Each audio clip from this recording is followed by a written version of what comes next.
इस सेशन में हम कुछ अहम सवालों के जवाब मैं देना चाहता हूँ थोड़ा, ताकि जो हमारा जो गैप आ गया वो भी हमारा जो गैप है वो थोड़ा सा कम होने की कोशिश मैं कर रहा हूँ। तो जो पहला क्वेश्चन आपको स्क्रीन पे नज़र आ रहा होगा कि एवीएन का टारगेट प्राइस क्या हो सकता है। ये एक हमारे सब्सक्राइबर हैं, वायरल वीडियो 0009।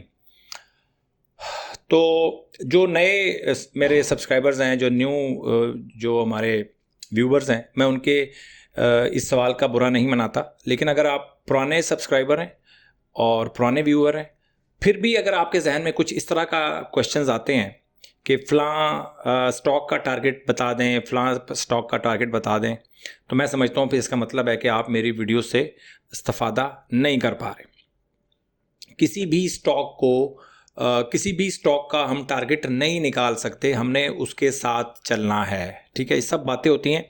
इसके साथ मैं आपको एक क्वेश्चन दिखा देता हूँ। जैसे हाँ, ये साथ ही एक क्वेश्चन है, आप इसको देखें कि sir please sharing analysis on मारी। ये 11 दिन पहले का एक कमेंट आया था। Sir please sharing analysis on मारी, should it's now in that range, it can be bought because some people said it will go to 500 till next year 2025। अब इन साहब को किसी ने बताया है कि ये मारी आप ले लें और ये 500 का हो जाएगा। 11 दिन पहले कहा था और 4 दिन पहले ही वो 900 का हो गया। 4 दिन पहले ही वो मारी 900 उसने क्रॉस किया। उसके बाद खैर वो अब नीचे आ गया, 650 पे आ गया, बट हो गया 900 रुपए का। आप मुझे बताएं कैसे ये पॉसिबल है कि कोई भी स्टॉक जो है वो डबल हो जाता है। तो कोई भी इंडिकेटर, कोई भी फंडामेंटल आपको नहीं बता सकता कि ये स्टॉक अगले 10 दिनों में या अगले 20 दिनों में या अगले 1 महीने में डबल हो जाएगा। इवन मैं आपको बता दूं कि जो मेन प्लेयर होता है, मेन प्लेयर जिसने बाइंग करनी होती है, उसको भी कभी कभी अंदाज़ा नहीं होता कि वो मतलब जिस चीज़ के साथ वो खेल रहा है या जिस चीज़ के साथ वो प्ले कर रहा है, वो कल कितना बड़ा जो है ना उसके लिए भी अजाब बन सकता है या उसके लिए कितनी ब्लेसिंग हो सकती है, उसको भी नहीं पता होता।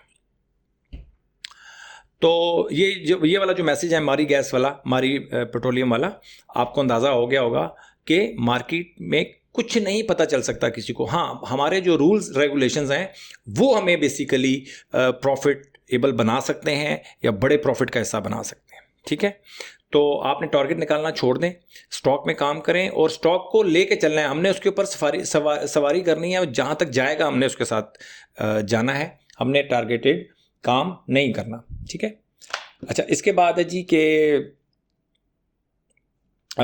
इसको मैं आखिर में डिस्कस कर दूंगा। ये मैंने खुद से मैंने डाला था कि कुछ दिनों आपकी वीडियो देखना शुरू की, आपको टर्म इस्तेमाल करते हैं TKT। TKT एक स्ट्रेटजी का नाम है जी, 3 का तड़का। मैं उसको पहले बोलता था, फिर मैंने कहा कुछ पढ़ा लिखा नाम उसको देना चाहिए, तो मैंने उसको TKT कर दिया। और TKT आप मेरे जाएं उसमें उसकी जो है आपकी प्ले लिस्ट में जाएं, वहाँ पर 4 मैंने एपिसोड्स डाली हुई हैं TKT के नाम से, TKT। और उन एपिसोड्स को आप तसल्ली से देख लें, आपके सारे सवालों का जवाब आपको मिल जाएगा। और वो आप देख लें, उसको ये सीखना बहुत ज़रूरी है और इसके बगैर आप स्टॉक मार्केट में काम नहीं कर सकते। अगला क्वेश्चन है जी कि अब हम उसको रिवर्स चलाते हैं। ये कह रहे हैं जी कि TRG, एक दिन पहले एक कमेंट है काशिफ सिद्दीकी साहब है कि ये TRG भी शॉर्ट सेलिंग की ट्रेडिंग पर आ गया। देखें, अभी मार्केट में शॉर्ट सेलिंग की तरफ तो आप अपना ध्यान ना रखें, अभी आप तेज़ी की तरफ रहें। अगर आप शॉर्ट सेलिंग के आइटम्स ढूंढना शुरू हो जाएंगे तो फिर प्रॉब्लम में आ सकते हैं, आप पकड़े जाएंगे आप। और जब हम शॉर्ट सेलिंग की तरफ जाएंगे तो फिर हम सिर्फ शॉर्ट सेलिंग किया करेंगे, फिर हम तेज़ी वाले आइटम्स को छोड़ देंगे। ठीक है, ताकि एक ही तरफ फोकस हो कि हमने करना क्या है, तभी रिजल्ट आएंगे। अदरवाइज शॉर्ट सेलिंग और लॉन्ग मतलब आप बाय करके या शॉर्ट करके, अगर दोनों करके काम करना चाहते हैं तो फिर आपके लिए प्रॉब्लम हो सकती है, in my point of view. ठीक है जी, अगर आप दोनों कर सकते हैं, क्योंकि मैंने देखिए, मैं एक बहुत बड़ी ऑडियंस के साथ हमेशा मुखातिब होता हूँ, तो मुझे थोड़ा सा मोहतात रहना पड़ता है। अगर आप कर सकते हैं तो आप करें, कोई इशू नहीं है। बट अच्छा, thanks for resuming sir, can we include in the strategy weekly time frame. ये कह रहे हैं जी TKT है, हम इसको वीकली टाइम फ्रेम पर बिल्कुल लगा सकते हैं जी। वीकली टाइम फ्रेम पर ही बेसिकली असल जो हमारा टारगेट है, मेरा अपना ज़ाती टारगेट भी यही है कि हमें वीकली टाइम फ्रेम के ऊपर काम करना है। अगर हम बड़े प्रॉफिट का हिस्सा बनना चाहते हैं तो हमें वीकली टाइम फ्रेम पे काम करना पड़ेगा।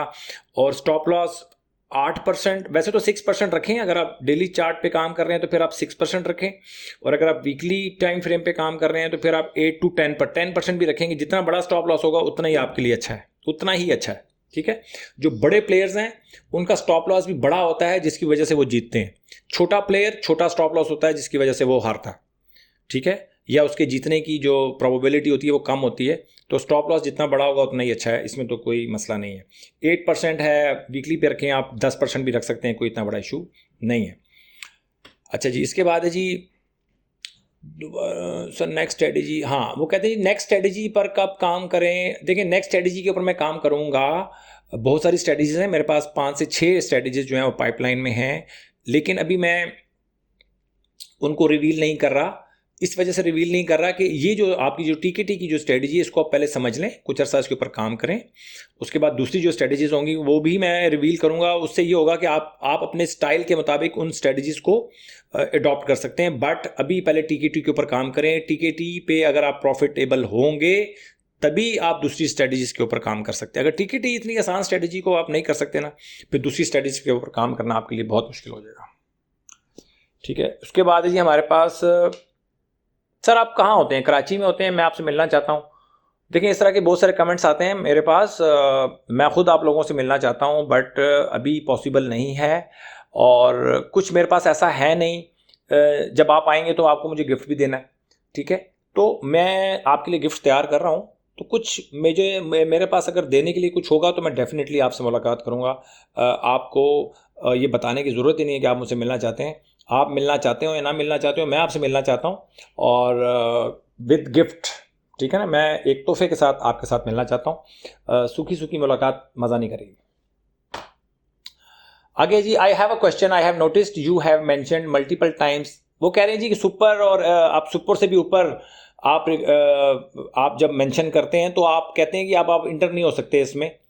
देखिए, बड़ी सिंपल सी मैं आपको बता रहा हूँ, जब एक स्टॉक जो है वो सुपर ट्रेंड में चला गया है या सुपर से भी ऊपर चला गया तो इसका मतलब है हमारी बाइंग उसमें चल रही है।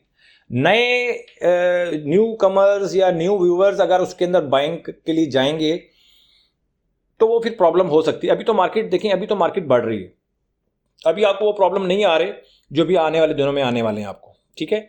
तो स्टिक करें टीकेटी के साथ। अगर आप कोई ट्रेन मिस कर देते हैं ना तो फिर आप मिस करने वाले को भी देखें। जब आप कोई ट्रेन मिस करते हैं तो आप उसको अगले स्टेशन पे पकड़ने की कोशिश नहीं करते, उससे अगले स्टेशन नहीं, आप दूसरी ट्रेन का इंतजार करते हैं कि दूसरी ट्रेन आएगी, आप उसमें जाएंगे। बहुत ज़्यादा है पैसेट के अंदर भी आपको प्रॉब्लम होगी, बहुत ज़्यादा परेशानी हो जाएगी आपके लिए। हाँ, अगर आप काम कर सकते हैं ना, फिर देखें फिर टीकेटी से अगर वो चीज़ निकल गई है, सुपर में चली गई है या सुपर से भी ऊपर चली गई, फिर आप प्राइस एक्शन को इस्तेमाल करेंगे। प्राइस एक्शन यूज़ करते हुए आप उस स्टॉक में इंटर होंगे या अपने टाइम फ्रेम को नीचे ले आएंगे, आवरली चार्ट पे ले आएंगे या 15 मिनट के चार्ट पे ले आएंगे। फिर आप टीकेटी को यूज़ करके आप आवरली या 15 मिनट चार्ट यूज़ करके फिर आप इंटर होंगे। फ्लूक नहीं मारेंगे, फ्लूक से फिर आपकी साइकोलॉजी ख़राब हो जाएगी।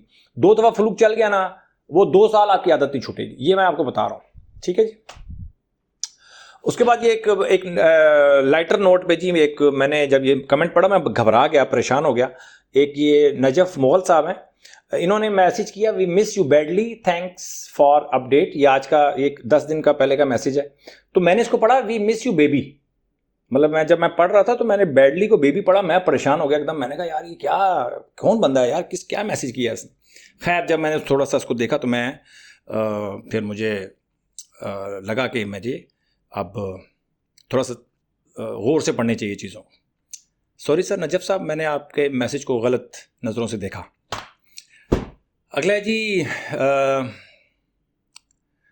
अच्छा जी, ये कह रहे हैं जी कि प्लीज़ आप स्ट्रॉन्ग फंडामेंटल कंपनीज, ये हैं जी हमारे उस्मान अली साहब, स्ट्रॉन्ग फंडामेंटल कंपनीज पे भी वीडियो बनाया करें फॉर इन्वेस्टर्स। देखें, जब आप अपनी वॉच लिस्ट बनाते हैं ना, वॉच लिस्ट, तो वॉच लिस्ट में आप हर सेक्टर की आपने कंपनीज को उठाना है, और हर कंपनीज की 2 किस्म की कंपनीज आप उठा सकते हैं।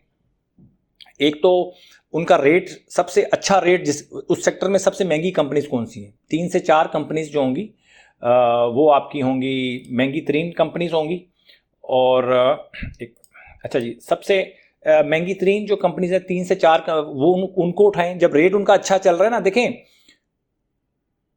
फंडामेंटल एनालिसिस, छोटी मोटी इन्वेस्टमेंट हो ना, 2 4 5 करोड़ 10 करोड़ तक की इन्वेस्टमेंट, उसमें बहुत ज़्यादा आपको फंडामेंटल एनालिसिस करने की जरूरत नहीं है। वो आपको फंडामेंटल एनालिसिस हुए हुए आते हैं आपके पास। क्यों हुए हुए आते हैं कि आप जब एक सेक्टर पकड़ते हैं, उसमें से टॉप की 3 4 कंपनियां पकड़ती हैं, वो फंडामेंटली ठीक है, तभी वो टॉप पे हैं।